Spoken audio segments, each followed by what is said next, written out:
Good morning, friends and fellow traders. This is Doug Campbell with Right Way Options, coming to you with a morning market preparation video for March 30th, 2018. So as we enter this last day of trading in March, we've got a lot on the plate this week that the market's going to have to deal with. By the way, I apologize that this video is just a little bit later than normal. Just as I was kind of finishing up the blog and everything, I had a power blink. So literally I'm having to recreate everything. So everything will be just a little bit late.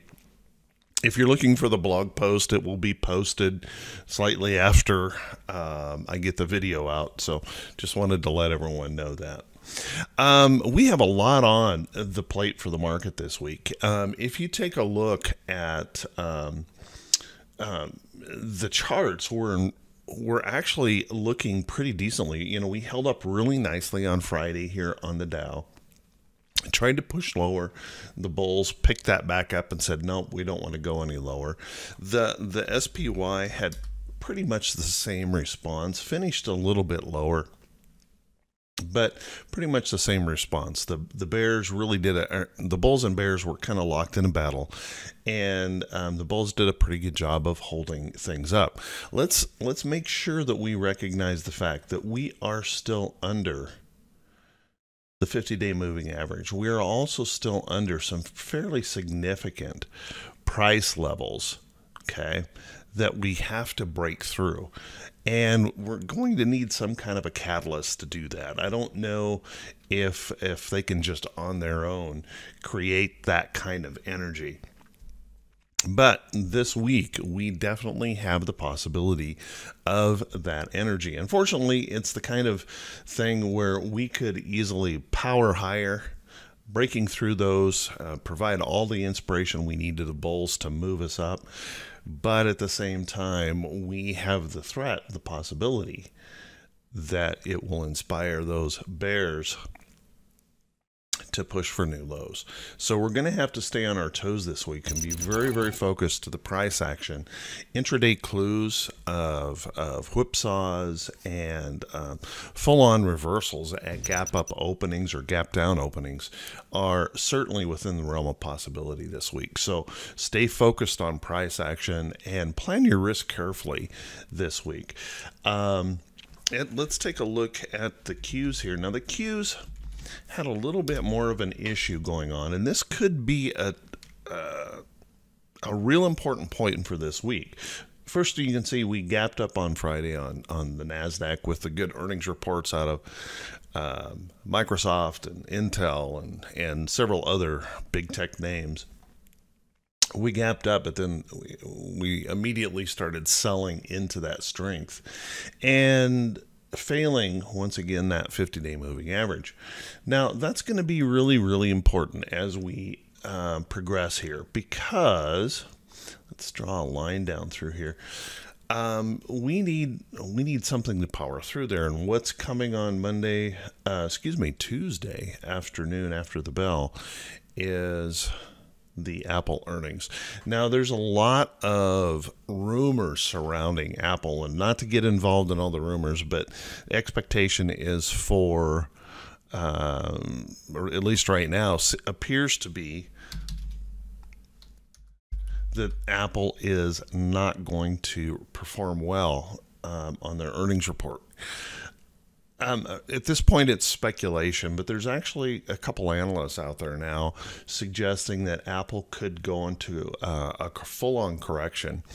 Now, because of the weighting that Apple carries in the diamonds, the Qs, the S&P 500, if Apple gets sick, the rest of the market is definitely going to be affected. We're going to feel that pain. Hopefully that doesn't occur. Hopefully Apple surprises everyone, and it's almost unimaginable after all these years of Apple just hitting and hitting and hitting and hitting that Apple could miss. Well, be prepared for that possibility. And hope for the best. I am really hoping that Apple is going to surprise everyone and come out with good earnings. But I'm certainly not going to bet the farm on it. So watch that closely and know that we could see a lot of emotion spill out of the market on that earnings report. It will be very critical whether we're going to gap up or gap down the next morning. In my belief, in my opinion. Let's take a look at the diamonds here. You can see the diamonds where Apple holds a huge weighting in the diamonds. It wouldn't take a whole lot to pop us through that 50-day moving average, and we're rallying this morning, so we'll be even closer. We'll be even closer to that after this morning's open. Dow right now is suggesting a gap up of about 120 points, and we're going to be pushing toward that upper level as we move. That resistance point is going to be pretty critical this week. Now, also keep in mind, on the economic calendar on Wednesday, we've got a bunch of stuff. We've got personal incomes and outlays here this morning. That's a kind of a big number. ISM number on Tuesday, along with the Apple earnings, are going to be a big deal. We have the FOMC announcement on Wednesday, and obviously the market has been very, very sensitive to potential of an interest rate increase. So we'll have to keep an eye on the FOMC. And then over here, we've got the employment situation report on Friday. So on the economic calendar, the market's got a tremendous amount to chew on, to deal with. And that could create that extra volatility. If we take a quick look at the earnings, you can see we're well over 1,000 companies are going to report this week. That's going to obviously toss another element of volatility into the market that we're going to have to deal with. So keep an eye on all these earnings reports and all these big results or big numbers coming in the economic calendar this week. That's going to be the driver, whether we're going to poke higher or poke lower. Okay, let's take a quick look at the VIX. The VIX has done just kind of this downward dance here, giving us a hopefulness that this could actually hold below this support area and possibly even fail. But with so many big numbers out this week, this could quickly reverse. So I'm not sure we can pick a direction or anything with the VIX, but it is hopeful at the moment that the VIX is pulling back slightly and maybe ready to seek that 200-day moving average as a target. Just remember, a really bad earning out of, excuse me just a second, a really bad result out of Apple or, just ugly economic data coming out could certainly send us one way or the other. We could really spike up. So let's hope that doesn't occur.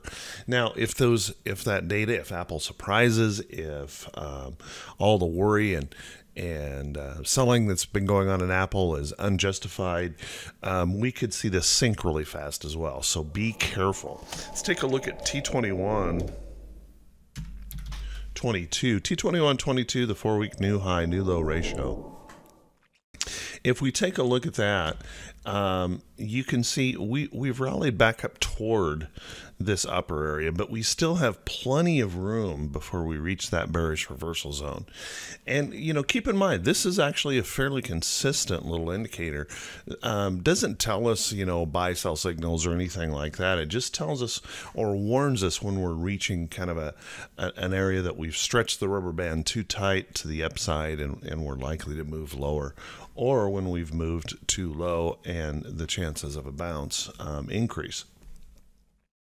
So you can see we've got more room to the upside, and this morning we're going to push that envelope up here a little bit with this pop-up open and see if we can reach up toward this area. But we're going to have to really focus on our price action this week, because with so much data, indicators like this just may not help us out much ahead of time.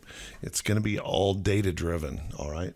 So let's just stay focused on price action and plan your trading carefully this week.